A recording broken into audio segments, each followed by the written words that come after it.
Yeah, YouTube. Welcome back to the man channel. But your boy, we updating the top 20 1v1 players today on this special day.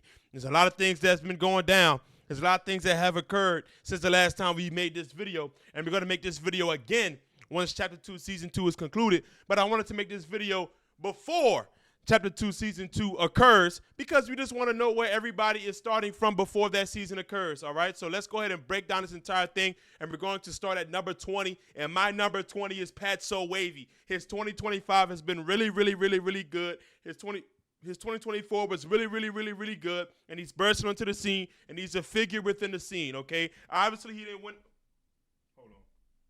Obviously, he didn't win this one-on-one right here, but it was a phenomenal one-on-one. It's one of the best one-on-ones of Next Chapter's history. It's one of the best one-on-ones of YouTube history.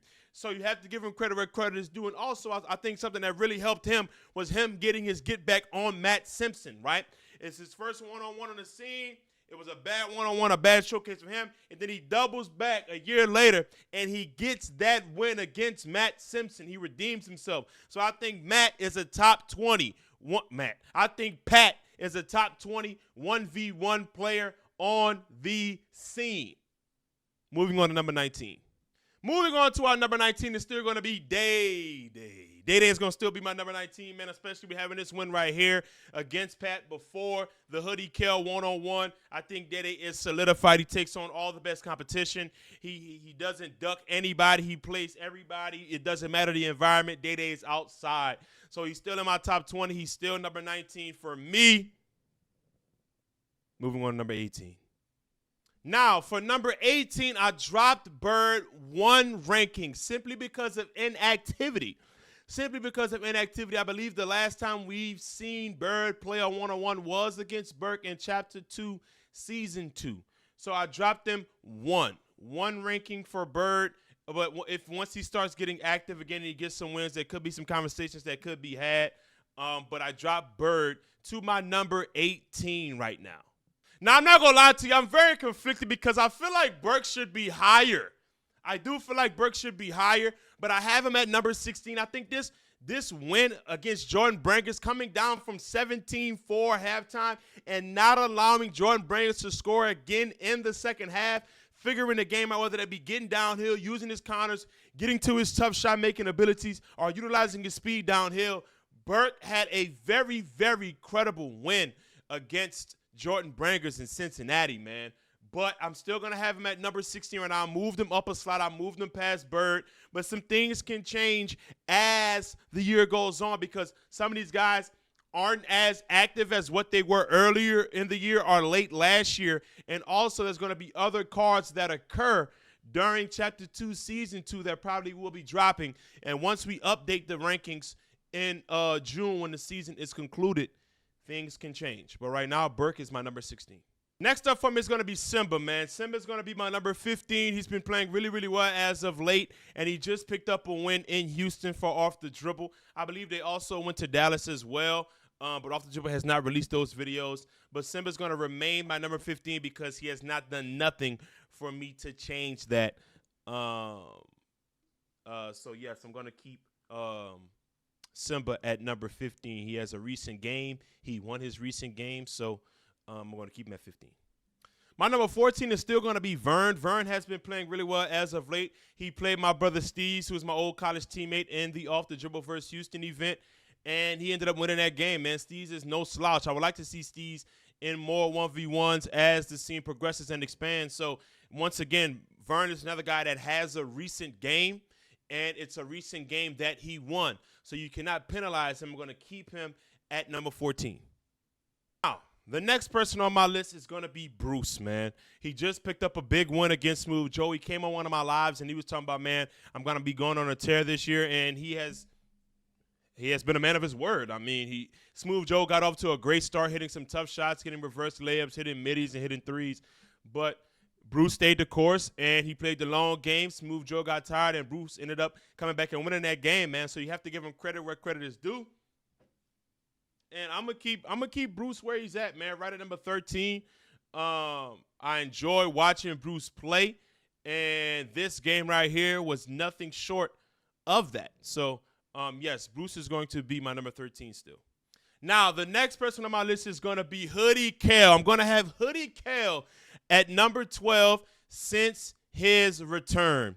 Okay, so I think his resume speaks for itself. I also think prior to injury, Hoodie Kale, at that time, I believe it was, season 9 around that time, so there was no Zay. There was no Bruce. There was no, I think Nesco was on the scene, but not as prominent as he is now. Hoodie Kale could have been top 8 or top 7 prior to that injury. But since that injury, it's been a year, and some new faces have come onto the scene and built their resumes up. I think putting Hoodie Kale at 12 is a perfect spot for him to creep into that top 10 and continue to build his resume throughout 2025. He has wins like that Pat win, Uncle Scoob twice, Cam, Terry Hosley, Day-Day, Nathan, I win D1, Atlanta. A whole bunch of 1v1s, man, on Kale's resume. So I think putting him at 12 after this legendary comeback win is a perfect spot for Kale to continue to grow as a player. So I'm going to have Hoodie Kale at my number 12. My apologies, y'all. I have Pat at 20, Day-Day at 19, Bird at 18, Burke at 17, Simba at 16, Vern at 15, Bruce at 14, Hoodie Kale at 13. My apologies. I messed up my numbers there. My apologies. So I have Kale at 13. My number 12 is going to be Fambi. Okay, I think Fambi has done a tremendous job this year of taking the game seriously. He has really done a great job. He won the OBL. I didn't add all of those games because there were a lot of unlimited dribble games, but he still gets credit for that, for winning that. And I think being at number 12 for Fambi is perfect. I hopefully can get another season on TNC very, very soon. And also, he has some recent wins on the other network against Nathan and Scar. Although he lost to Nesco again, I think keeping him at number 12 isn't no slouch, being that he lost to Nesco. I mean, it's Nesco. So, Fambi at number 12 still for me. I'm still going to keep Trey Croft at 11. He's been having a really, really good 2025. He just picked up wins against Pat and J-Lou. Although he lost to Ness, so did Fambi. So I'm going to keep those guys exactly where they are in the rankings because, I mean, losing to Nesco isn't like it's Ness, bro. So how I keep saying. So I'm going to keep Trey Croft at 11. He's been very, very consistent in 2025. He's been doing his thing. But if he would have got that Nesco win, I probably would have been able to push him top 7 or 8. Maybe even 6. I probably would have pushed him at around 7 because I would have pushed Iso Tay up. So I'm going to keep Trey Croft and Fambi respectively where there are. And being also Hoodie Kale has a loss to Nesco as well in his resume in June's league. I'm going to keep all those guys kind of stand packed with each other at 11, 12, and 13. And still at number 10, I have Cam So Smooth, dog. Like this win right here, like come on, man. It is the widest win margin in TNC history, with it being a 32-5 victory. Ridiculous. And then he brings the belt out to solidify the win, literally. You got to give credit, man. This is a great win. I mean, he's been active. He's been undefeated all 2025. So I think him being at number 10 is perfect, and I think he still deserves the top 5 matchup. I think he still deserves the top 5 matchup. 32-5. He needs a top 5 matchup. All right, y'all. The next person I have on my list at number 9, I'm going to keep Frigga at 9, man. He had a great one-on-one win against Vonnie in Cincinnati most recently, and I think this is a very pivotal win for Frigga because he was down the same score he was against Nasir Kaur, 15-2 at halftime, and he was able to claw his way back into that game and win the game. You got to give him credit where credit is due when it comes to this specific thing. He stayed out there at halftime. He didn't want to talk to his corner. He figured it out on his own, and he got the win. And I know there was some deja vu creeping into that brain a little bit for him. So I want to give Devontae his flowers for that one and keep him at number 9 for that win against Vonnie. Now, BJ is a very tough one for me right now, and it's simply because of activity. We haven't seen BJ since the Scotty Lewis 1v1 series last year. And I'm going to say this now because I want to be consistent with I want to be consistent with what I say, homie. Matter of fact, let me go ahead, boom. Let me move this out the way. I ain't even get a chance to move this out the way. Hold on. If BJ don't play within the summer months, like let's say we in the summer and BJ still hasn't played, I'm going to have to drop him significantly. I'm going to have to drop him past Friga, Cam, Trey, Cross, Fambi, and Kale. Probably Bruce as well.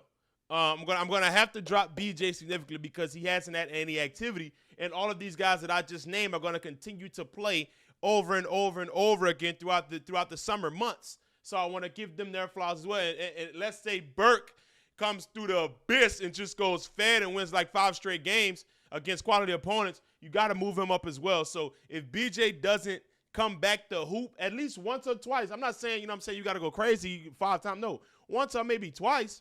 Then I'm going to have to significantly push him back, but I'm going to keep him at 8 for now. Isote is still solidified at 7 to me. He's stamped, and he needs more top 5 matchups. I know he played Zay. Oh, my God, what's going on with my internet? I know he played Zay and Nas, but those are the 1 and 2 guys. I want to see him against Uncle Scoob. I want to see him against Nesco. I want to see him against Moon again. I want to see him against guys like that because Isote deserves those opportunities, man. He's a hybrid of Next Chapter. He's the best two-way on the platform. So he's solidified at 7, but I think he does deserve some more top 5 opportunities. That's not named Zay and Nas, being that he already played them. So I do have Isote still at number 7. All right, so I'm going to keep it 100, man. Between these last few games Nesco has had and between Moon having the most recent win against Nesco in comeback fashion, I got these two tied, bro. Nesco has beaten Trey Croft twice, Fambi twice. He's beaten Scar twice. He's beaten, like, come on, bro.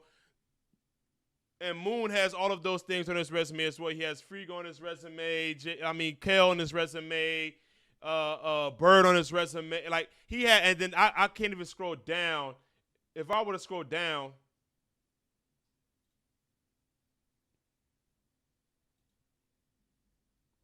if I were to scroll down on this right here, you would see Moon's entire resume. It's on my previous 1v1 video. If you want to go check that out, my 1v1 ranking video.